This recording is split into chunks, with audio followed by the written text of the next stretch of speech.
Welcome back to my YouTube channel the awaken boy. आज भी बुद्ध की कहानी आपके कानों पर पड़ने वाली है दोस्तों। तो कैसे हो? जाहिर है अच्छे ही होंगे। अगर अच्छे ना भी हो तो मेरी ये कहानी सुनकर ज़रूर आपको अच्छा फील होगा। जी हाँ, बुद्ध की एक कहानी जो हमारे जहन पे पड़ती है, हमारे मन को झंझोड़ कर रखती है और हमारे मन को इस तूफानों से शांत भी कराती है। तो जी हाँ, बिना कुछ देरी किए हुए शुरुआत करते हैं आज की बुद्ध की कहानी। ये कहानी भी हमें कुछ सिखाएगी, कुछ सीख छुपी होगी इस कहानी में। तो शुरू करते हैं। एक बार बुद्ध के शिष्य यूं ही श्रावस्ती के पास भ्रमण कर रहे थे। वहां पर अपने धर्म का ज्ञान दे रहे थे और ये धर्म की सीख सब तक पहुंचनी चाहिए, ऐसा बुद्ध का कहना था। जी हाँ, महात्मा बुद्ध कहते थे कि जिंदगी में अगर असली खुशियाँ चाहिए हो तो किसी भी तृष्णा या इच्छाओं का पूर्ण करना बेवकूफ़ी साबित होगी, क्योंकि जब एक इच्छा हम पूर्ण करते हैं तो तुरंत दूसरी इच्छा या तृष्णा वहाँ पे जगह ले लेती है।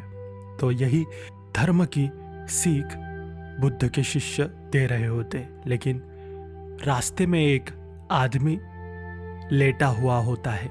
वहाँ पर वो बौद्ध भिक्षु जाते हैं और उससे बातें करते हैं, उसे उसका नाम पूछते हैं। तो वो उनको अपना नाम भी बताता है और बहुत सारी अच्छी अच्छी चीज़ें, अच्छी अच्छी बातें वो उस व्यक्ति से कहते हैं। बौद्ध भिक्षुओं के इतने विचारों से, इतने प्रवचनों से बहुत सारे आदमी परिवर्तित हो जाते थे। लेकिन ये आदमी जो है वो टस से मस नहीं हो रहा था। वहाँ के अगणित भिक्षुओं ने प्रयास करके देखा, लेकिन उसका मन परिवर्तित नहीं कर सके। वो सुनने के लिए तैयार ही नहीं था। आखिरकार वह सभी बौद्ध भिक्षु महात्मा बुद्ध के पास लौटते हैं और सारी हकीकत उनको बयां करते हैं कि भगवंत, हम एक आदमी के पास गए थे, आपके धर्म की शिक्षा हमने उसको सुनाई, लेकिन वो सुनने से ना रहा। हर कोई आपकी बातों से परिवर्तित हो जाता है। तो कृपया करके आप ही इसका कोई समाधान करें। हमने आपके शिक्षा से ही बहुत से लोगों के मन परिवर्तित किए हैं, मगर ये व्यक्ति कुछ भी करने से मना कर रहा है। महात्मा बुद्ध शांति से सभी बातें सुन लेते हैं और भिक्षुओं से कहते हैं, चलो उस स्थान पे मुझे ले चलो जहाँ पर वो व्यक्ति तुम्हें मिला था। बौद्ध भिक्षु महात्मा बुद्ध को उस जगह लेकर जाते हैं और उस जगह जाने पर महात्मा बुद्ध को उसकी हालत का पता चलता है।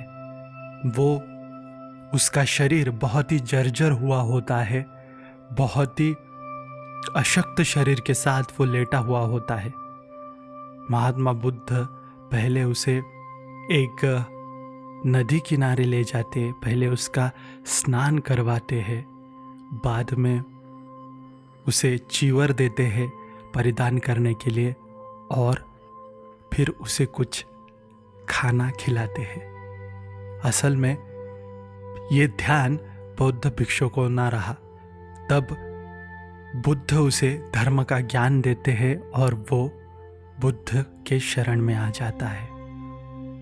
महात्मा बुद्ध से भिक्षु पूछते हैं कि हे भगवंत, हमने भी तो यही बातें कुछ देर पहले इस व्यक्ति को बताई थी, मगर ये मन परिवर्तित करने के लिए तैयार ही नहीं था, तो आपने ये चमत्कार कैसे कर लिया?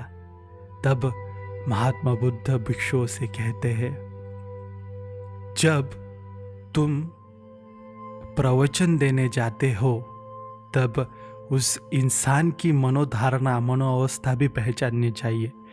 ये जो व्यक्ति था, ये असल में कुछ दिनों से भूखा था और जिसके पेट में अन्न का एक भी कण ना हो वो कैसे तुम्हारे धर्म की शिक्षा सुन सकता है। इसलिए मेरे प्यारे भिक्षुओं, कभी भी किसी पर भी धर्म की शिक्षा सुनने के लिए जोर ज़बरदस्ती नहीं करना और पहले उसकी मनोधारणा, उसकी दशा पहचानना। ये सब बातें सुनकर बौद्ध भिक्षु महात्मा बुद्ध को प्रणाम करते हैं और अपने ध्यान साधना में लीन हो जाते हैं।